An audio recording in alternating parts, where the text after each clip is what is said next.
Bismillahirrahmanirrahim.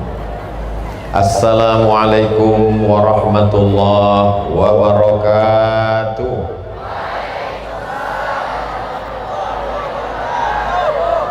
Kaifa halukum?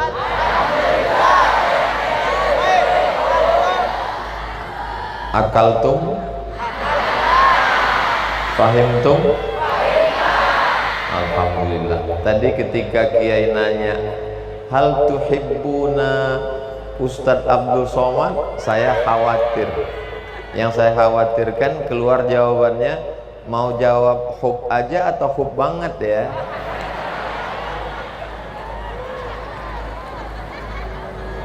Anak raja memakai katun. Katun hadiah dari Pak John. Saya tak bisa lagi membuat pantun karena terkejut mendengar mercon. Memang indah si kain katun. Katun dibeli dari Cikini. Saya tidak lagi berpantun karena sudah dihabiskan Kiai Ahmad Fauzi Tijani. Itu sekedar menjawab saja. Karena kata orang Melayu, pantun mesti dijawab. Apapun yang terjadi, semuanya kita katakan alhamdulillahi rabbil alamin. Kullu amrin zibalin, semua amal yang baik, walam yubda bihamdillah, kalau tidak dimulai dengan pujian kepada Allah, fahuwa aqta, maka amal itu putus, tak bisa dibawa sebagai bekal menghadap Allah Subhanahu wa taala.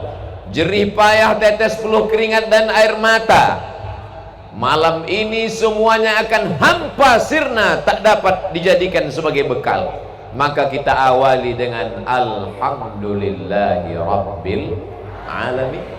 Setiap majlis akan menjadi majlis antanajifah, bangkai, busuk, berbau kalau tidak disebut namanya. Maka kita pun menyebut namanya dalam untayan salawat. Allahumma salli ala sayyidina Muhammad wa ala ali sayyidina Muhammad. Ada seorang ulama namanya Kiai Khotib. Kiai Khotib memberi nama anaknya, nama yang paling baik adalah nama yang dinisbatkan kepada Nabi Muhammad sallallahu alaihi wasallam. Maka lengkap dengan nama Nabi beserta gelarnya. Anak itu diberi namanya Muhammad Amin.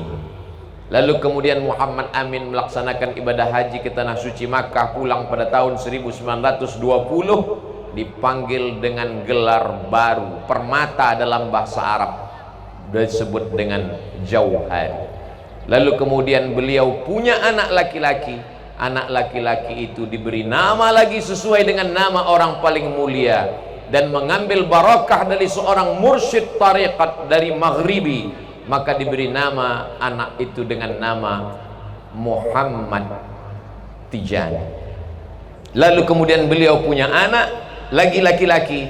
Anak laki-laki itu diberi nama Ahmad Fauzi Tijani, Kiai Haji Doktor. Itulah yang duduk di sebelah kanan saya.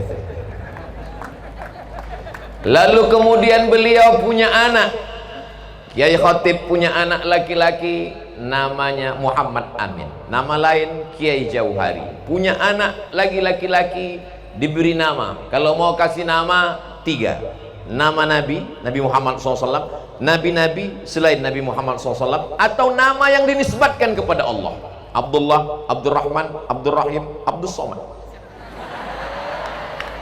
Kalau tadi sudah dipakai nama Muhammad, maka anak ini dipakai nama Nabi yang satu lagi, yaitu Nabi Idris. Dan Kiai Idris Jauhari punya anak laki-laki, itulah dia Kiai Haji Dr. Ghazi Mubarak. Itulah yang duduk di sebelah kiri saya. Adapun kiai-kiai guru-guru kita yang lain tak dapat saya sebutkan namanya karena saya tak ingat. Tapi saya yakin dan percaya mereka pasti mengingat saya. Ketika mereka nanti masuk ke dalam surga, mereka akan bertanya kepada malaikat, "Hai malaikat, di mana Ustadz Somad berada?" Dan malaikat menjawab, dia berada di ruang VVIP. Amin.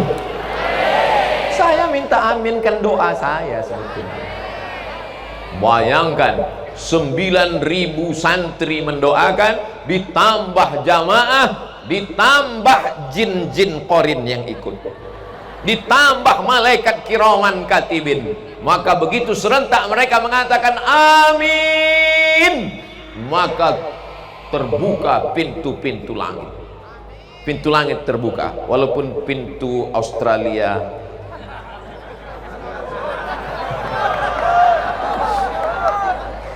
jamaah yang dimuliakan Allah Subhanahu wa taala, saya tidak pernah menyangka akan diberikan kehormatan kegiatan ulang tahun 70 dari 1952 2022. Tidak terlintas di pikiran saya bahwa saya akan diapit oleh dua kiai keturunan kiai mulia akan memencet tombol pembukaan kegiatan ulang tahun 70. Allahu Akbar. Makanya tadi ketika pencet itu saya katakan Allahu Akbar, Allah yang maha besar. Jangan kau katakan kau besar Abdul Somad, karena beratmu hanya 55 kilo. Katakanlah Allah yang maha besar. Maka sebut nama Allah, sebut nama Rasulullah, Allahu Akbar. Lama hidup banyak dirasa, jauh berjalan banyak dilihat, macam-macam pengalaman dirasa. Saya pernah di kota Palembang diajak meresmikan masjid. Berikut ini pemencatan tombol peresmian masjid. Begitu dipencet, layarnya nggak terbuka, nyangkut. Wah, tadi begitu dipencet, Masya Allah, keluar semuanya mercon-mercon.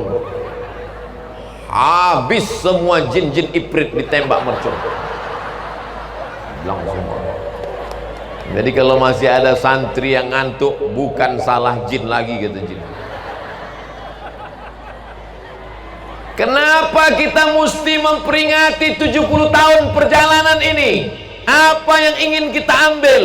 Pelajaran pertama yang diambil adalah Kiai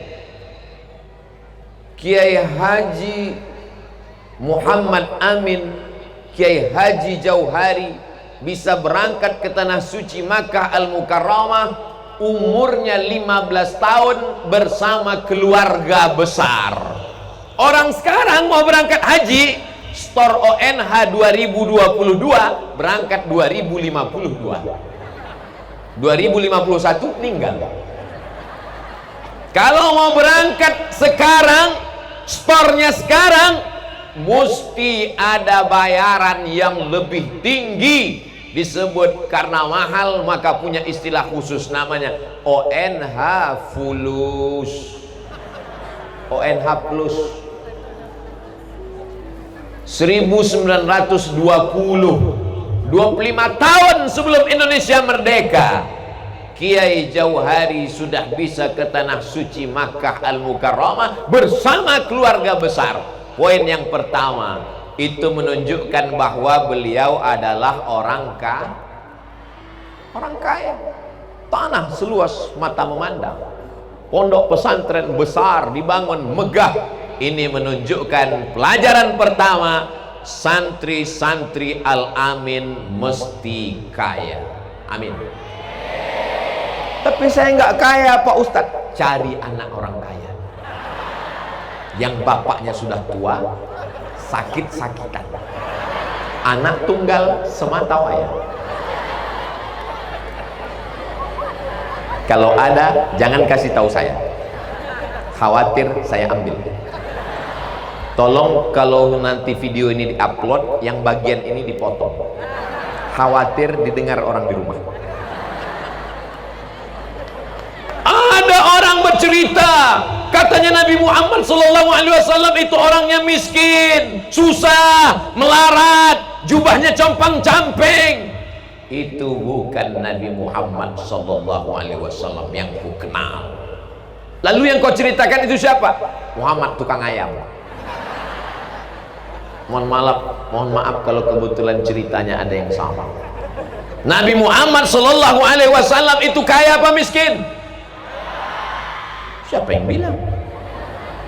Nabi Muhammad SAW menikah dengan Khadijah, Maharnya, kata Syekh Safiur Rahman Al-Mubarakfuri dalam kitab Ar-Rahiq Al-Maktum, berapa maharnya? Isruna bakarah, 20 ekor onta. 20 ekor onta. Kalau seekor onta itu harganya 50 juta, itu yang tidak terlalu mahal, tidak terlalu murah. Sebetulnya di atas itu, tapi karena kita udah lama kenal, ya 50 aja lah. Kali 20 ekor, bayangkan itu berapa maharnya, hitung sendiri. Tapi saya takut juga kedatangan saya kali ini ke Pulau Madura ini menyebabkan rusaknya harga mahar. Bisa-bisa nanti efek ceramah ini besok-besok anak muda unjuk rasa, Abdul Somad janganlah lagi datang ke Pulau Madura. Kenapa? Merusak harga mahar. Anak-anak muda unjuk rasa, turunkan harga mahar, turunkan harga mahar. Tema kita adalah tentang Nabi Muhammad SAW adalah orang yang kaya. Jadi kalau dia menikah maharnya setelah dihitung-hitung oleh Dr. Syafi'i Antonio dalam ensiklopedia sirah, ternyata mahar Nabi SAW menikah dengan Sayyidatuna Ummul Mukminin Khadijah lebih dari 1 miliar. Bayangkan itu. Kira-kira kalau ada orang menikah maharnya 1 miliar, orang kaya apa orang miskin? Kaya. Yang miskin itu siapa? Umat Nabi Muhammad, seperangkat alat sholat dan kitab suci Al-Quran. Yang lebih parah lagi, kupinang kau dengan bismillah. Ilaha illallah. Nasibmu nak. Tapi Nabi Muhammad SAW itu miskin Pak Ustadz, susah melarat setelah dia jadi Nabi. La taqillu an khamsina alfi dinarin zahabiyyin. Ketika terjadi perang Badar Al-Kubra pada hari Jumat tahun kedua Hijrah 17 Ramadan, diabadikan dalam Al-Quran, Yaumal Furqan, Yaumal Taqal Jam'an, bertemu dua pasukan dan menang umat Islam. Hasil rampasan perang namanya ghanimah. La taqillu an khamsin, 50 alfi dinarin, 50 ribu keping uang dinar. Zaman Nabi tak ada uang kertas. Uang perak namanya dirham, uang dinar namanya emas, namanya dinar. Satu kepingnya 4,25 gram. Jadi kalau 1 gram itu 1 juta, sekarang harga emas 1 juta sekian. Tapi karena kita udah lama bersahabat, 1 juta aja lah. Maka 4,25 itu sebenarnya 4.250.000. Tapi karena mumpung diskon ulang tahun 70 Al-Amin, jadi 1 keping itu 4 juta. Kalau 1 keping uang dinar 4 juta kali 50.000 keping, berapakah hasil harta rampasan perang Badar? Layak untuk soal CPNS 2023. Jadi kalau saudara-saudara kita yang duduk di Badan Kepegawaian Negara BKN, tolong buatkan soal-soal CPNS yang ada hitung-hitungannya, yang terkait dengan ada nilai sejarahnya. Jika Nabi Muhammad SAW pada perang Badar mendapatkan harta rampasan perang 50.000 keping uang dinar, 1 dinarnya adalah 4,25 gram, 1 gramnya adalah 1 juta. Berapakah harta rampasan perang? Bergizi, berkualitas, ada nilai agamanya. Setuju? Jangan seperti saya waktu ikut CPNS dulu. Tono, Tini, dan Tony menjaga warnet. Tini dan Tony tidak bisa jaga satu masa karena pernah pacaran. Tono jaga di waktu malam karena pagi kuliah. Tini menjaga di waktu pagi karena sore ada kerja lain. Jam-jam berapa saja mereka bisa kerja sama? Apa ya? Kita lama-lama belajar kuliah, pesantren 6 tahun, pengabdian 4 tahun S1, S2 2 tahun, tambah S3. Begitu pulang, pertanyaannya kita sangka berkualitas. Begitu dilihat, Tono, Tini, dan Tony. Apa-apaan ini? Jadi kalau ada orang mengatakan Nabi Muhammad SAW itu miskin, Nabi sudah lama meninggal dunia, lalu kemudian siapa yang melanjutkannya? Al-ulama warathatul anbiya. Maka kalau Nabi Muhammad kaya, penerus Nabi juga kaya. Tapi ingat, Nabi tidak miskin, Nabi hidup bersahaja. Nabi hidup bersahaja, Nabi hidup sederhana. Itulah yang diamalkan oleh Kiai Muhammad Amin, Kiai Jauhari. Ketika orang mengatakan, Kiai kok nggak renovasi rumah, Kiai kok nggak bangun rumah yang megah, Kiai kok nggak bangun rumah yang besar? Jawabnya simple sederhana, nanti kalau rumahku terlalu bagus, aku susah bangun sholat tahajud.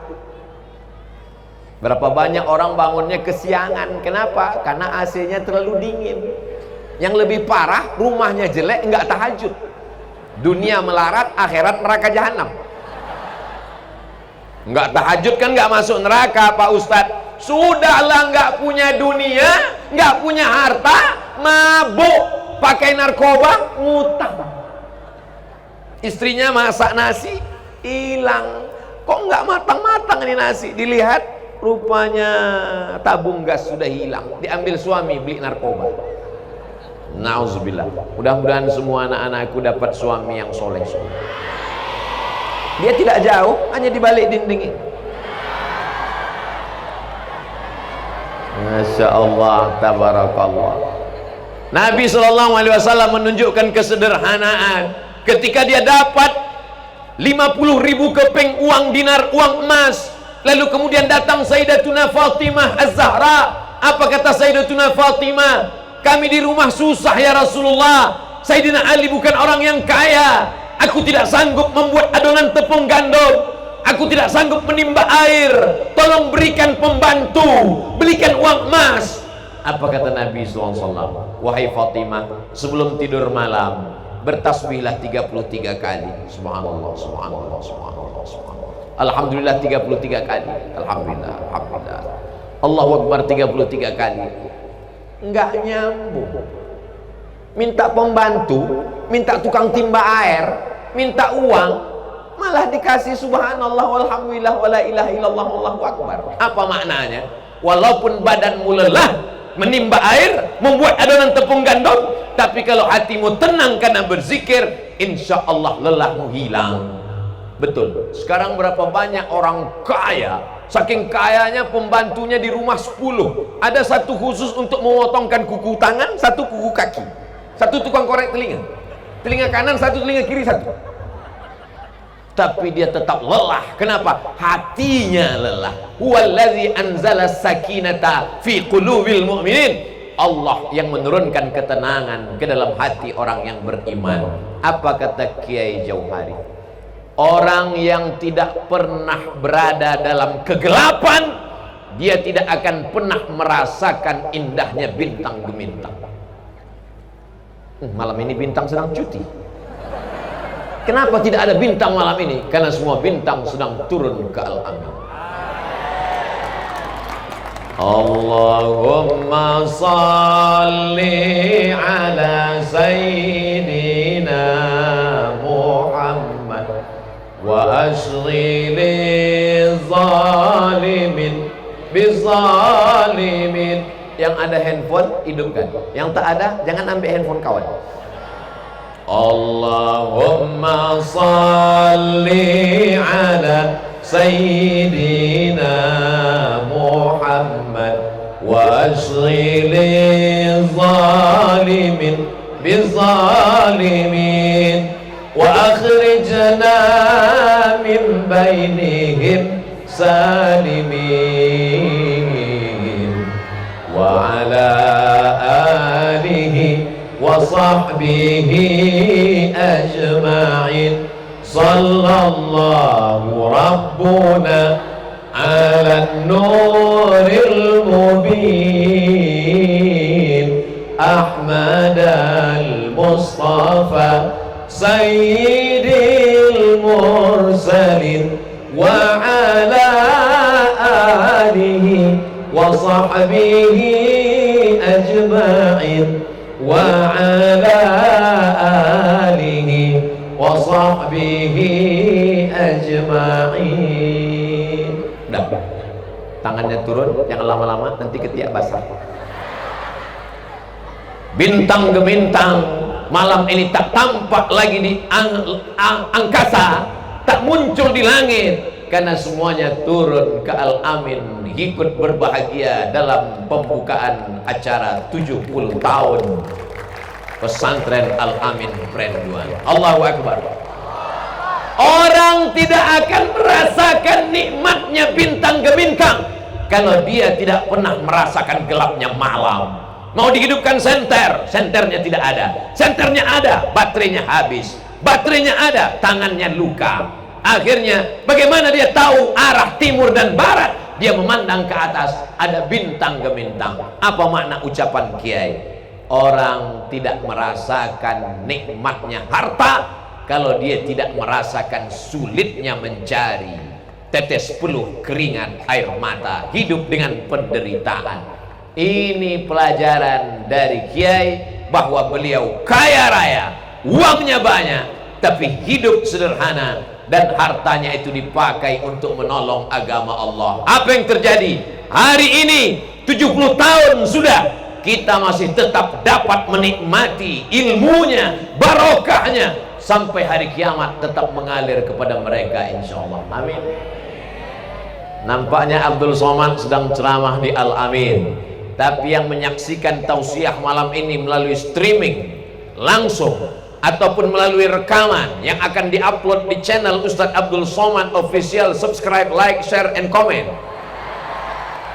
Hai orang kaya raya, kalau kau mati hartamu akan tinggal. Hai orang yang kebunnya luas, tanahnya sejauh mata memandang, kau akan mati sampai masanya, dan hartamu tinggal menjadi warisan. Tapi ada harta yang tidak akan dibagikan kepada ahli waris. La yubau, tak bisa diperjualbelikan. Wala yuhabu, tak akan bisa dihibahkan. Wala yurasu, tak akan bisa diwariskan. Mana dia? Yang kau wakafkan untuk menjadi wasilah menolong agama Allah Subhanahu wa ta'ala. Mana dia?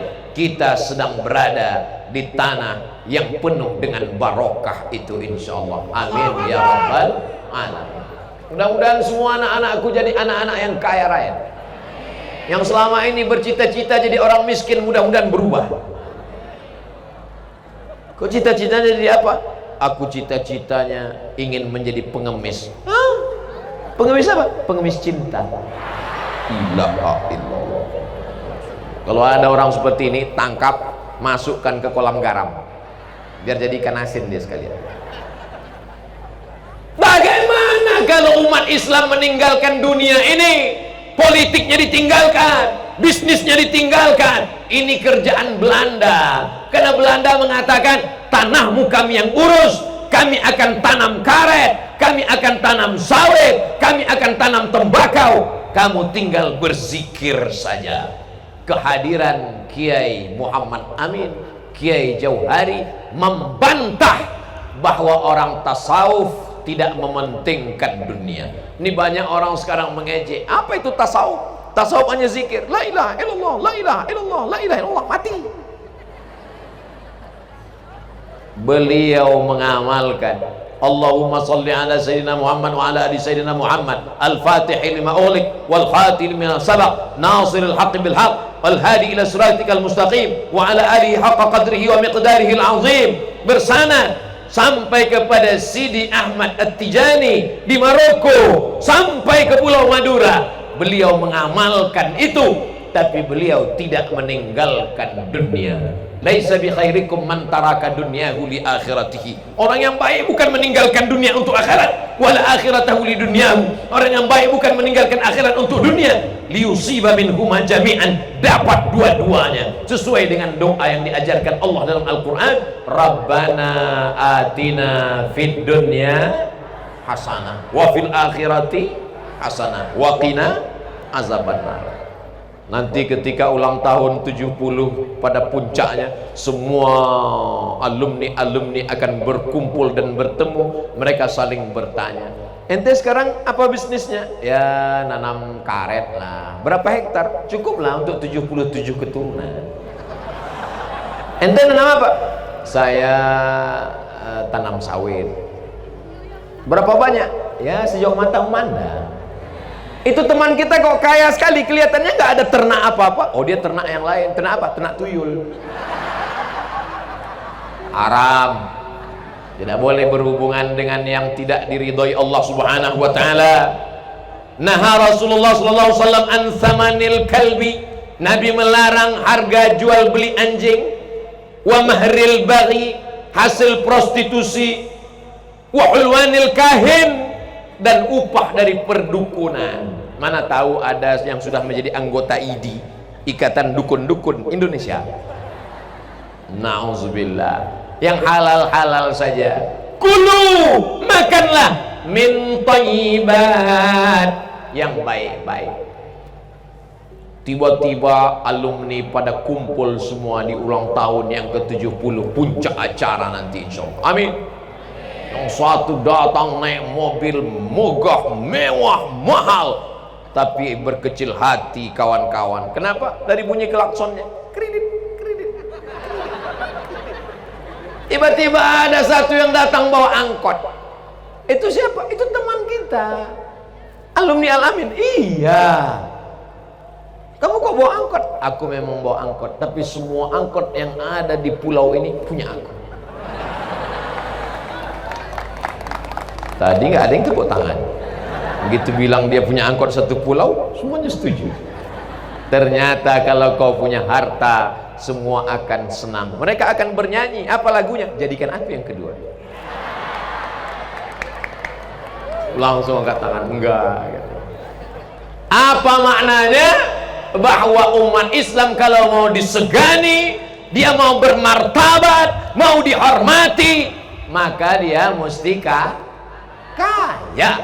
Insya Allah anak-anak, adik-adikku sekalian, nanti kalau kalian kaya, bangun pondok pesantren, tahfiz Quran, ambil yatim, fakir, miskin, du'afa. Kalian adakan acara bersama Ustadz Somad, sweeping di lampu merah, bawa truk sama traktor, tangkap semua pengemis-pengemis, masuk.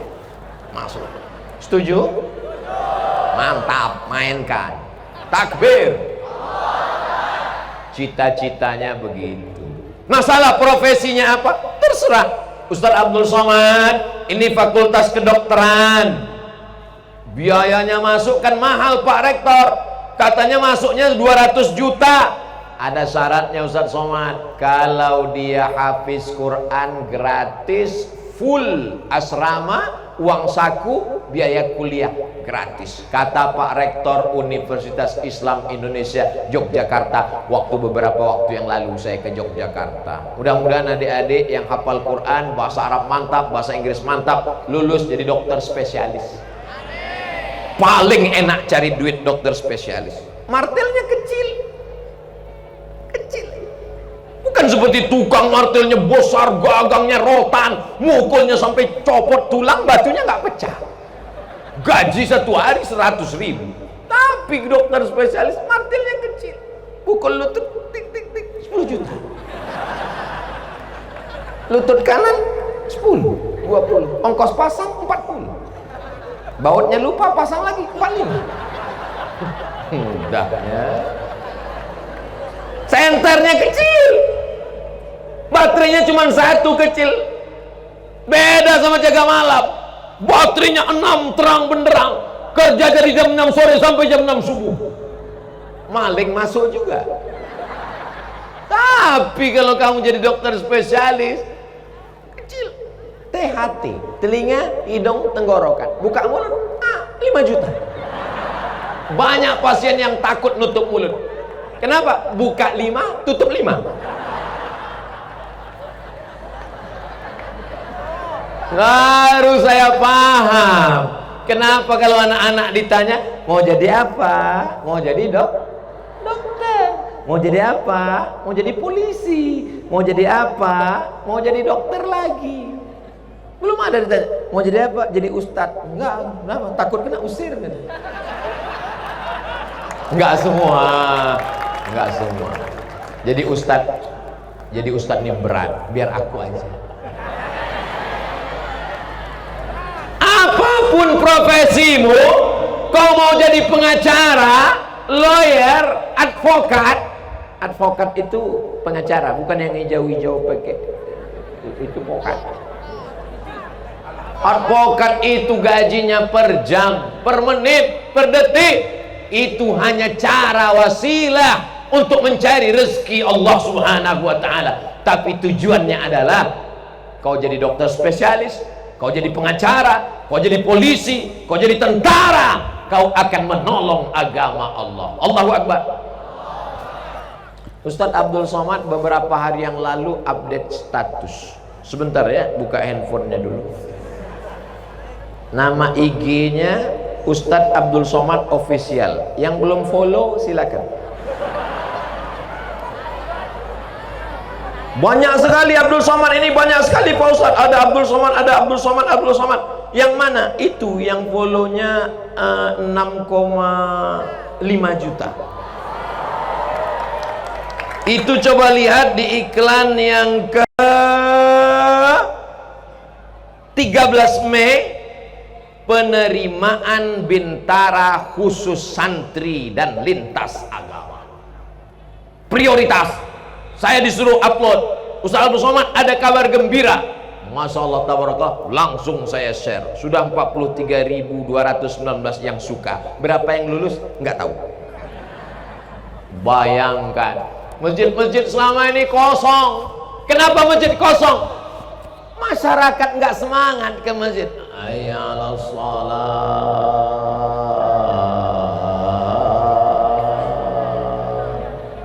coba kalau tentara ini yang pulang, hayya 'alas shalah, langsung jamaah datang, siap, bangga kita dengan ada tentara ternyata di sana. Insya Allah banyak tentara kita, bangga kita.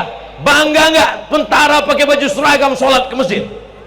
Bangga. Ibu-ibu akan berkata kepada anaknya, anakku, lihat tentara, baret merah, baret hijau, baret biru. Ada nggak baret? Ini tentara, anak. Bangga kita. Kenapa?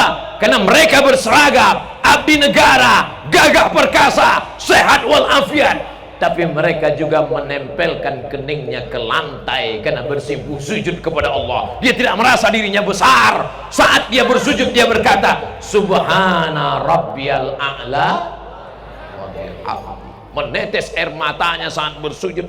Aku tak ada apa-apanya di hadapanmu ya Allah. Dia berdoa, ya Allah, ya Allah. Ditanya sama kawannya sebelah, kau menangis karena rendah hati dan takut pada Allah? Bukan, gaji 13 belum turun. Saudara yang dimuliakan Allah Subhanahu wa ta'ala. Poin yang pertama. Poin yang kedua adalah bahwa ternyata Kiai Jauhari tidak sendirian. Beliau bersahabat dekat dengan Kiai Haji Imam Zarkashi, salah satu pendiri pondok pesantren Darussalam Gontor. Saya kebetulan dulu belajar di pesantren di Medan. Buku bahasa Arabnya, kamusnya disusun oleh Kiai Haji Imam Zarkashi. Ketika mereka bersahabat dekat, pertemanan persahabatan mereka bukan hanya sekedar berkawan bersahabat, tapi juga ada buahnya. Buahnya adalah mendirikan pesantren. Sekarang banyak orang bersahabat berteman, nggak jelas kemana arahnya.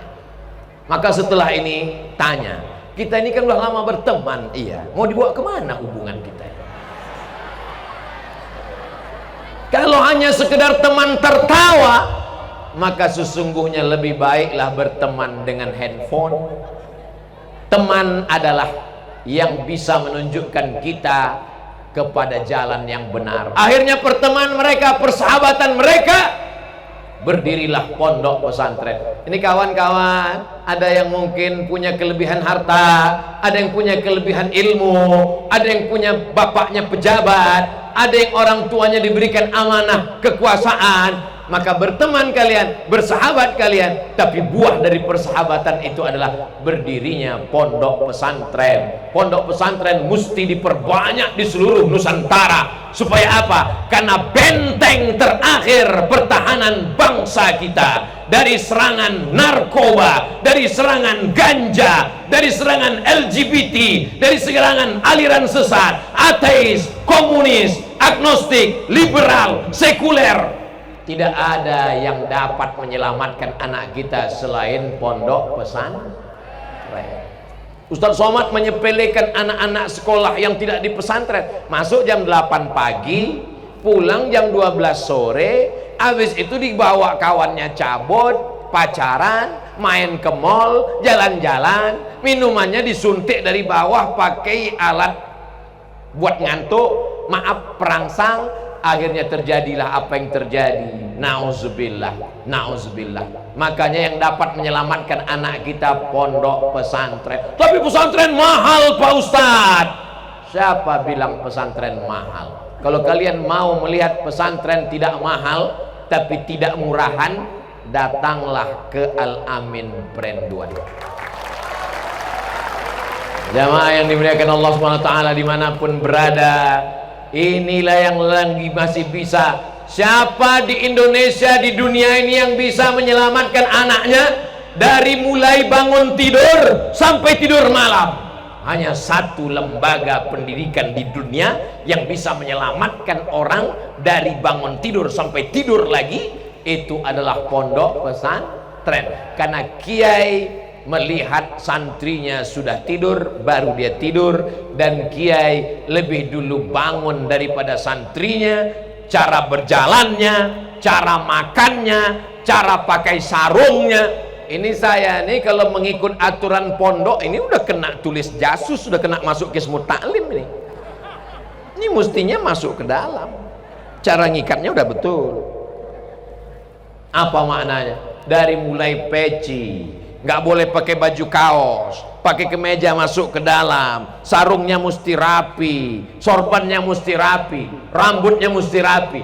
Diatur di pondok pesantren. Jaga pertemanan, persahabatan.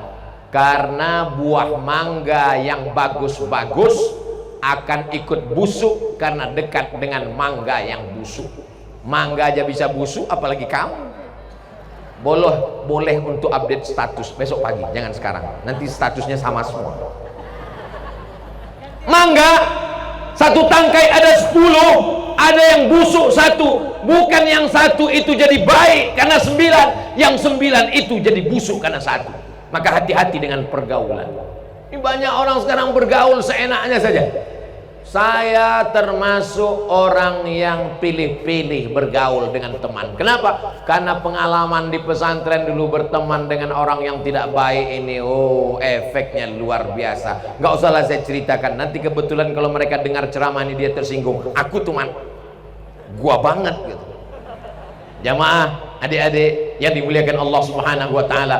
Rajulani, dua orang, ta'abba fillah, berkasih sayang karena Allah. Ijtama'a alaih, berteman, bertemu karena Allah. Wa tafarraqa alaih, berpisah pun juga karena Allah. Itulah dua kiai besar yang kemudian anaknya dia kirimkan. Pertemanan mereka tidak hanya pada diri mereka saja, bukan antara Kiai Jauhari rahimahullah, bukan antara Kiai Imam Zarkashi rahimahullah, tapi juga sampai pada anak-anaknya. Apa kata Kiai Imam Zarkashi?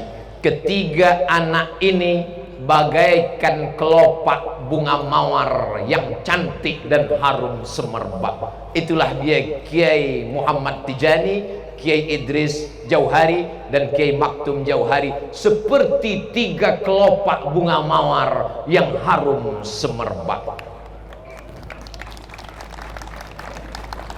Harum semerbak, tapi kertas. Sekarang bunga mawar kalau yang asli kita letakkan busuk, tidak efektif, mubazir. Itu makanya mesti dibuat bunga yang dari plastik. Akhirnya banyak juga perempuan sekarang ingin tidak busuk, akhirnya wajahnya diisi. Tidak ada di Al-Amin. Itu hanya ada di planet Mars dan Venus. Berapa banyak orang bersahabat karena kepentingan, karena sama-sama di bisnis, bisnisnya habis permusuhan. Berteman karena politik, politiknya tumbang, bermusuhan. Tapi kalau bersahabat karena Allah, apa yang terjadi?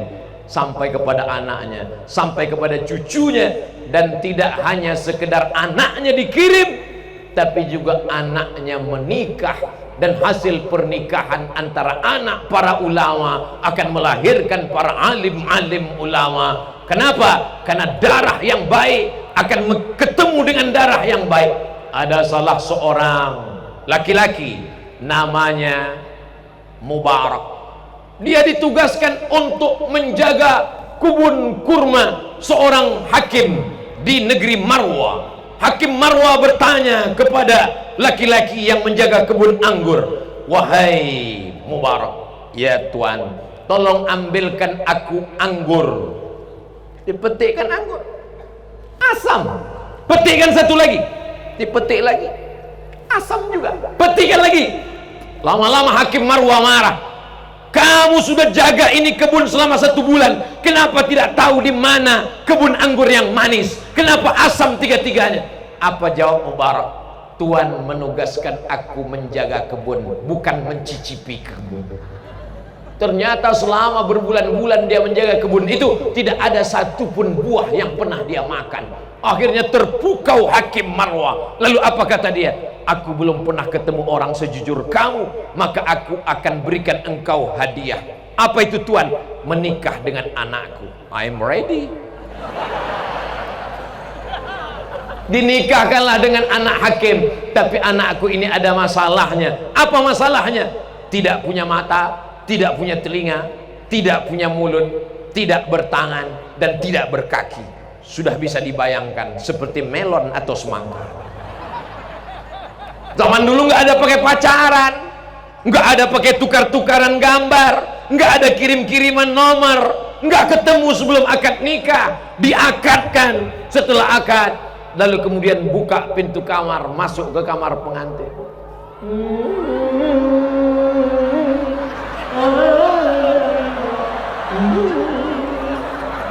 Kira-kira begitulah soundtracknya. Begitu lihat, dia terkejut. "Wow, amazing." Kata bapakmu, "Kamu tidak punya mata." "Karena mataku tidak pernah melihat yang haram kecuali kamu, hai abang halal." Katanya, "Kamu nggak pernah punya telinga." "Karena telingaku tidak pernah didengarkan untuk yang lain-lain, hanya mendengarkan nasihat-nasihat ayat-ayat Allah." Katanya, "Kamu tak pernah punya mulut." "Karena mulutku tak pernah berkata kepada yang tidak mahram, hanya kaulah laki-laki yang tempat aku bicara pertama kali." Katanya, "Kamu tak punya tangan." "Karena tanganku tak pernah menyentuh selain yang diridhai Allah." Katanya, "Tak punya kaki." "Kakiku tak pernah melangkah kecuali hanya kepada pengajian ulang tahun 70 tahun Al-Amin." Itu tambahan dari saya yang asli. Akhirnya mereka pun menikah. Darah yang baik dari laki-laki yang jujur ketemu dengan perempuan yang amanah. Akhirnya lahirlah seorang anak laki-laki namanya Abdullah bin Al-Mubarak, seorang ahli hadis yang luar biasa dalam sejarah ilmu hadis. Itulah pentingnya mempertemukan orang yang soleh dengan anak yang solihah, bukan yang soleh juga, anak yang soleh. Jadi kalau hari ini kau ini temboknya memang betul-betul tembok Berlin. Di beberapa tempat saya tabligh akbar, laki-laki dengan perempuan cuman dibatasi tali plastik. Akhirnya jamaahnya. Tapi di sini kalian terjaga, masya Allah, tabarakallah. Yang laki-laki nggak bisa ngeliat perempuan, yang perempuan nggak bisa lihat laki-laki. Tapi aku bisa.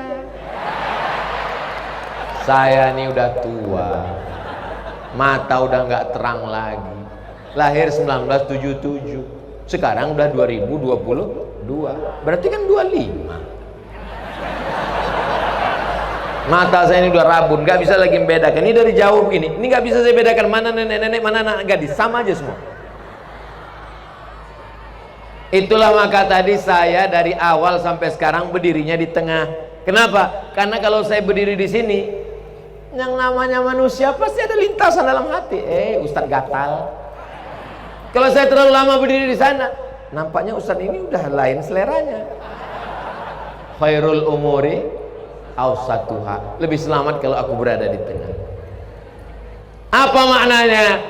Mempertemukan orang yang baik-baik. Maka saya amat sangat berharap anak-anakku yang baik, yang soleh-soleh ini sampai masanya nanti ketemu dengan yang solehah-solehah. Dari sekarang sudah direncanakan. Masya Allah, angkat tangan mereka semua. Nanti insya Allah, aku tak pernah mencarimu, kamu tak pernah mencari aku. Allah mempertemukan kita. Apa kata dia? So sweet. Untuk sementara nggak usah lu mikir itu, pikirkan aja dulu. Karena Muhammadun na'iman fi firasihi wa sa'atu asrun wa lailu kulluhu zalamun wa badun laisa fiha illa sautul harik fi syarik. Kalau macam-macam menggoda pikiranmu, ingin memikirkan perempuan, pas tengah malam terbayang-bayang, tidur tak lelap, makan tak kenyang, hilangkan semua dengan apa? Masuk ke tasrif. Doroba doroba dorobu doroba doroba dorob na dorob ta dorob tuma dorob tum dorob ti dorob tuma dorob tum na dorob tu dorob. Nah, apa maknanya? Fokus saja dulu kau belajar, nanti sampai masanya engkau akan dipertemukan dengan orang yang baik-baik. At-tayyibuna lit-tayyibat. Yang baik-baik ini akan bertemu dengan yang baik, dipertemukan dalam majelis yang baik, maka lahirlah keturunan yang baik-baik. Itu dilakukan oleh kiai-kiai zaman dulu. Ini sekarang banyak saya ketemu jamaah. Saya Pak Ustadz, anak saya sudah saya sekolahkan, sudah S1, sudah S2, sudah S3. Masalah jodoh, cari sendiri. Oh nggak bisa, Beb. Kenapa? Karena anak-anak kita belum tentu secerdas pengalaman hidupnya, belum tentu secerdas dia di bangku kuliah. Ini masalah jodoh anak-anak kita ini, maka sedikit banyak kita mesti intervensi. Anak saya masih kecil, tapi udah saya buat beberapa bookingan sudah. Itu saya lihat ada yang cantik, ini calon menantu saya. Pas ini calon juga. Lama-lama jamaah bingung, yang mana Pak Ustaz? Semuanya saya bilang. Nanti kita buat fit and proper test. Hafalan Qur'annya.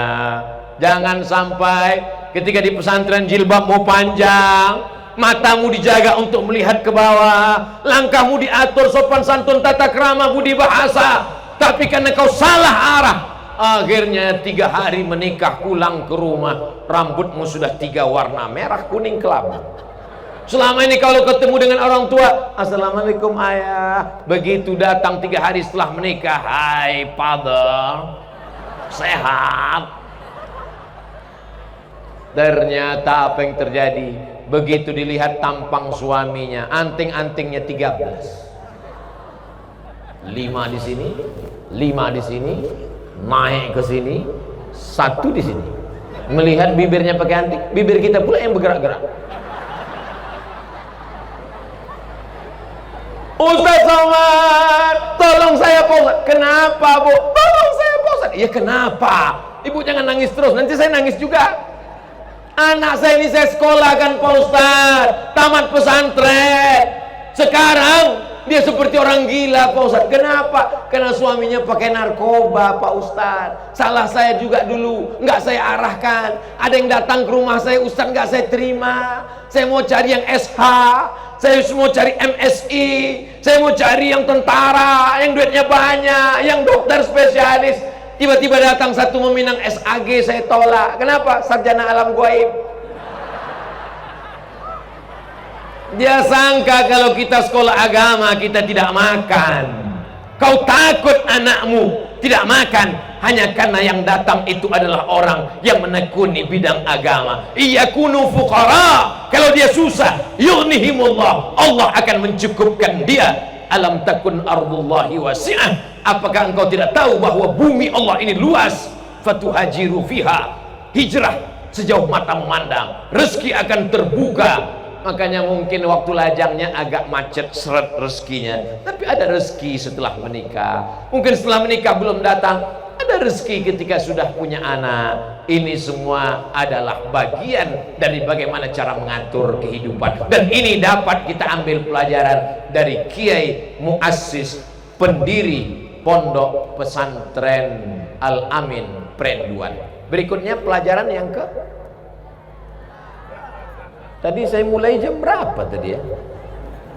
Tadi saya mulai jam 8:30. Sekarang sudah jam 9.15.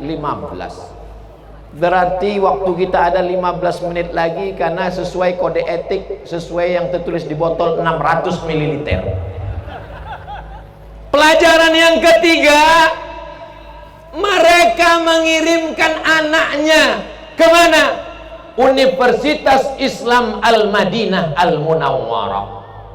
Yang satu lagi dikirim kemana? Universitas Al-Azhar Kairo, Mesir. Sampai ketika almarhum Kiai Haji Muhammad Tijani meninggal dunia, namanya masih terdaftar di S3 Al-Azhar, jurusan tafsir, Fakultas Usuluddin. Artinya apa?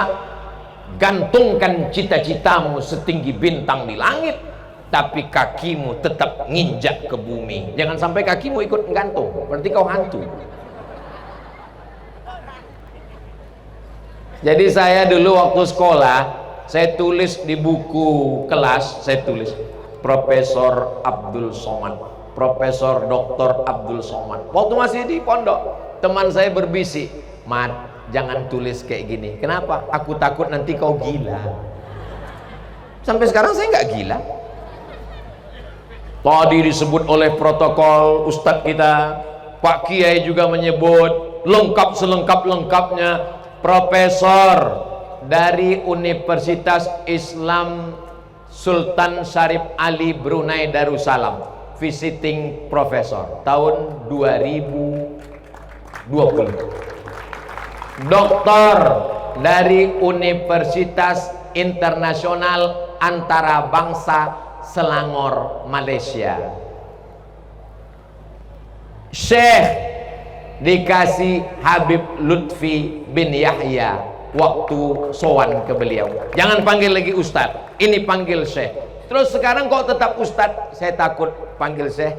Ada beberapa orang di kampung saya, namanya terlalu berat, akhirnya demam.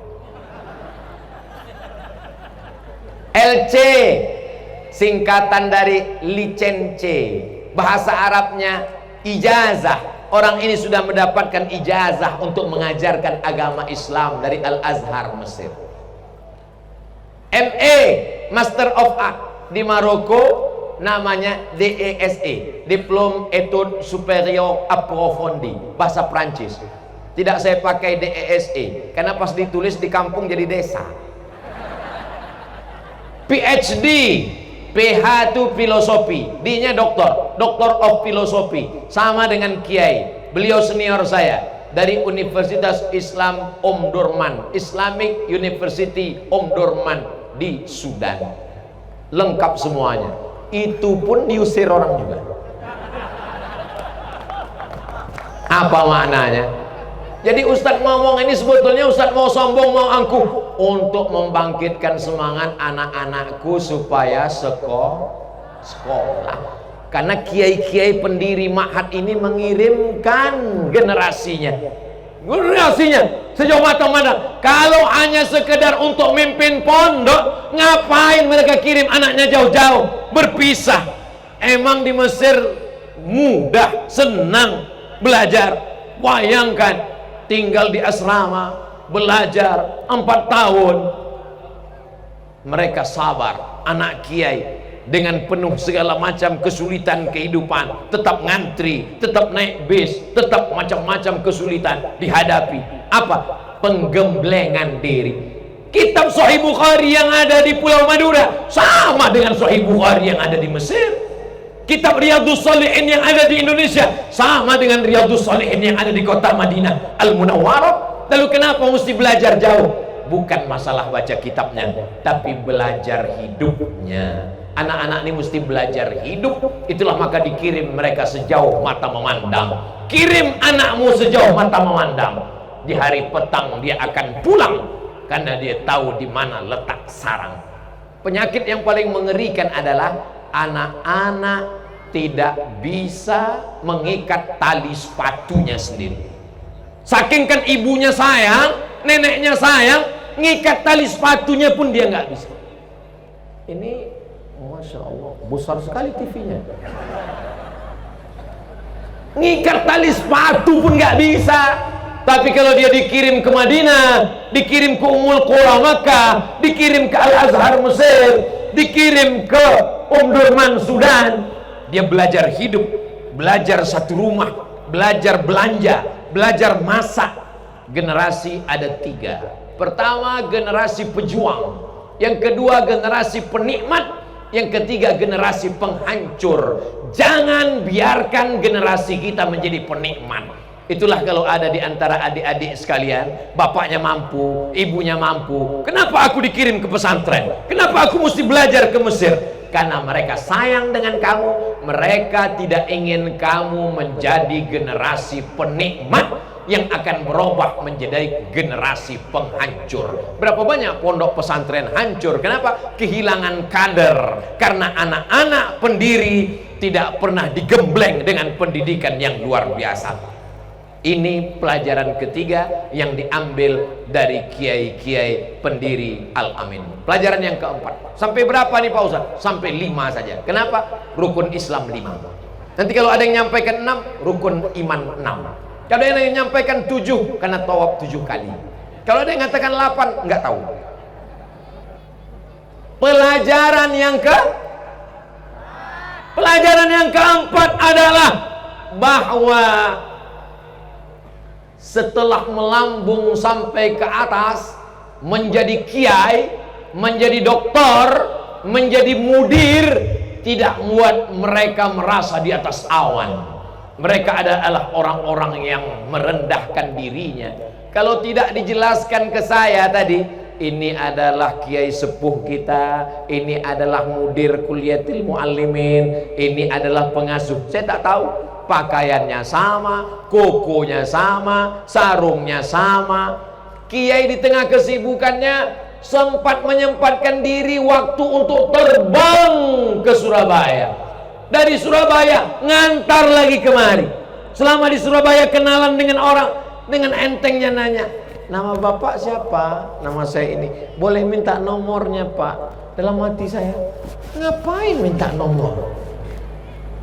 Merendahkan diri, merendahkan hati. Ini yang paling sulit sekarang. Saya melihat dengan mata kepala saya sendiri. Insya Allah kerendahan, ketawaduan ini menular juga ke anak-anakku sekalian, insya Allah. Amin.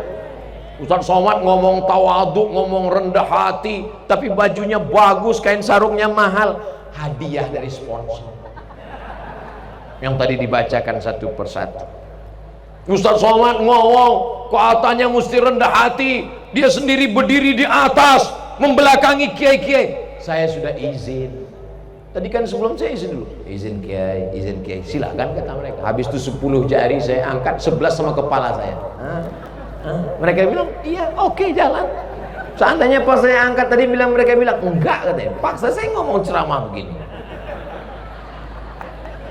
Artinya apa? Kita mesti menjaga akhlak.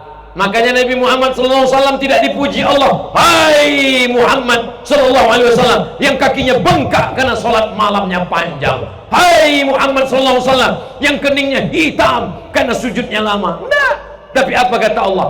Wa innaka la'ala khuluqin azim.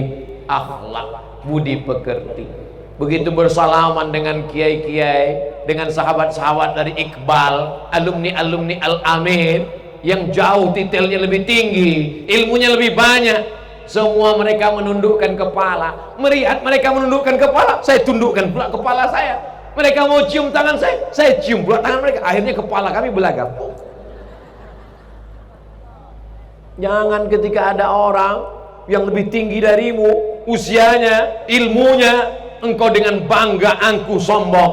Karena sesungguhnya kesombongan adalah la yadkhulul jannata, tak masuk surga, man kana fi qalbihi, siapa yang dalam hatinya mithqal habbatin min khardalin min kibrin, ada sombong sebesar biji sawi. Saya tidak belajar tentang tawaduk dari buku, tapi di Al-Amin saya belajar dari kiai-kiainya. Sebelum kemari saya sudah bertemu dengan para ulama, kiai-kiai sepuh, orang-orang yang lebih kita dahulukan keilmuan mereka, tentang hafalan mereka. tapi kita tertawan karena ketawaduan mereka. Mudah-mudahan kita sampai anak cucu kita tawadu insyaallah. Amin.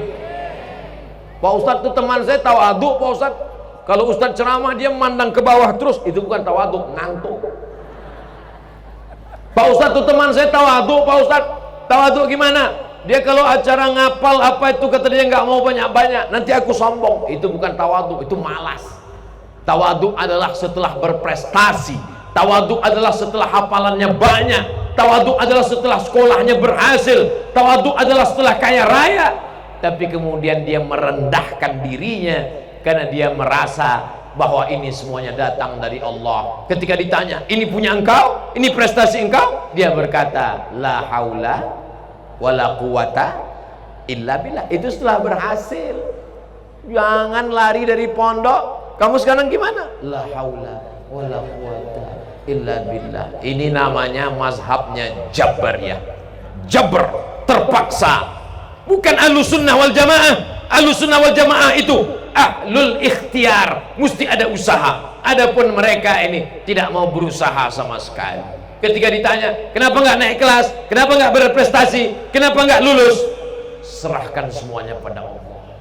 Kalau kebetulan suami ibu ada orang model seperti ini, jangan marah, jangan kelahi. Besok kalau ditanya, kamu nggak kerja, kamu nggak ngurus usaha kita, kamu nggak nyari nafkah, dia bilang serahkan aja sama Allah. Ibu diam aja, nanti kebetulan jam 12 azan zuhur, dia lapar, dia nanya, "Ma, makan siang mana?" Serahkan sama Allah. Allah akan memberikan rezekimu ketika engkau bertawakal seperti seekor burung. Lau tawakkaltum 'alallah haqqa tawakkulih. Kalau kau benar-benar bertawakal kepada Allah seperti tawakalnya seekor burung, la razaqakum kama ruziqat thair. Kamu akan diberi rezeki seperti seekor burung. Bagaimana? Taghdu khimasan, terbang dari sarang dalam keadaan perut kosong, wa taruhu bitanan, pulang dalam keadaan perut kenyang. Burung tidak pernah berpikir, nanti kalau aku terbang dapat makan atau enggak ya? Padahal cara dia mencari makan cuma dua. Satu dengan paruhnya, satu dengan tangannya, satu dengan cekernya, satu dengan kakinya. Sampai hari ini belum ada burung yang cari makan pakai akun Instagram. Yang dia pakai adalah paruhnya, yang dia pakai adalah cekernya. Dua alat yang diberikan Allah, akhirnya dia optimal dan dia mendapatkan rezeki dengan sifat tawadhu'nya kepada Allah Subhanahu wa ta'ala. Yang terakhir, yang kelima, barokah doa. Doa para ulama. Jangan lawan kiai, jangan lawan guru. Ilmu kita mungkin biasa-biasa saja, tapi ada keajaiban doa. Itulah makanya sebelum membaca kitab-kitab, menghadiahkan pahalanya kepada Kiai Khotib, untuk Kiai Muhammad Amin Jauhari, untuk Kiai anak-anak beliau, Kiai Muhammad Tijani, Kiai Idris Jauhari, Kiai Maktum Jauhari, untuk para orang-orang soleh, guru-guru yang tak dapat disebutkan satu persatu, untuk mereka semua. Al-Fatihah. A'udzubillahi minasyaitonirrajim. Bismillahirrahmanirrahim. Alhamdulillahirabbil alamin. Arrahmanirrahim. Maliki yaumiddin. Iyyaka na'budu wa iyyaka nasta'in. Ihdinas siratal mustaqim. Siratal ladzina an'amta 'alaihim ghairil maghdubi 'alaihim waladdallin. Amin. Apa kata Syekh Muhammad Sa'id Ramadan Al-Buti ketika beliau mengajarkan kitab Hikam karya Imam Ibnu Athaillah As-Sakandari? Ada kalimat hikam itu yang sulit aku fahami, tak bisa aku selesaikan. Tapi begitu kubacakan Al-Fatihah kepada Imam Ibnu Athaillah As-Sakandari, tiba-tiba ilham datang. Inilah barokah guru. Makanya jangan pernah melawan guru. Ada orang yang ilmunya banyak tapi barokahnya tidak ada. Makanya kadang kita heran, ngajinya mungkin 5-10 menit, tapi bacaan Al-Fatihah untuk fulan, untuk fulan, untuk fulan, bertawassul. Ya ayyuhalladzina amanu taqullah, takutlah engkau kepada Allah, wabtaghu ilaihil wasilah, bertawassul kepada Allah. Saya yakin dan percaya bisa mengumpulkan sebanyak 9.000 santri dengan orang-orang berbagai macam latar belakang pendidikan. Kita bisa berkumpul malam ini adalah barokah dari para kiai-kiai yang tulus ikhlas itu, insya Allah. Amin. Tapi mereka kan udah ninggal Pak Ustadz. Orang ninggal itu kan putus amalnya Pak Ustadz. Mereka kan nggak bisa beramal lagi Pak Ustadz. Waktu Nabi Muhammad sallallahu alaihi wasallam Isra Mi'raj, Nabi naik atas burak, lalu beliau memandang ke bawah. Dia lihat Nabi Musa sedang sholat dalam kuburnya. Nabi bertanya kepada Jibril, "Hai Jibril, itu siapa?" Kata Jibril, "Itu adalah Musa sedang sholat." Pertanyaannya, waktu itu Nabi Musa sudah meninggal atau masih hidup? Sudah meninggal. Ketika Nabi Muhammad SAW sampai ke Baitul Maqdis, dia jadi imam. Dia pandang ke belakang, Nabi Ibrahim jadi makmum. Nabi-nabi yang lain jadi makmum. Itulah yang dibaca dalam tarhim. Assalatu wassalamu alaika ya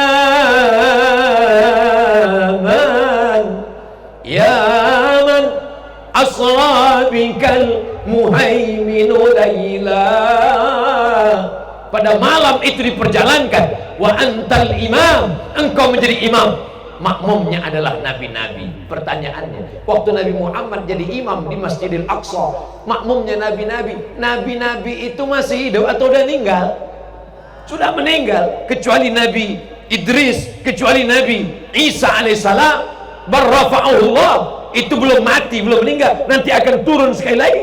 Tapi Nabi Musa, Nabi Ibrahim sudah meninggal, lalu mereka beribadah. Lalu bagaimana dengan hadis iza matal, Sahih Muslim, iza matal insan, kalau manusia mati inqata'a, putus. Yang putus itu apa? Dijelaskan oleh Syekh Yusuf dalam kitab Al-Adil Al-Mausu'ah Al-Yusufiyah fi Adillatis Sufiyah. Yang putus itu adalah amal taklifi. Amal taklifi, amal mukallaf.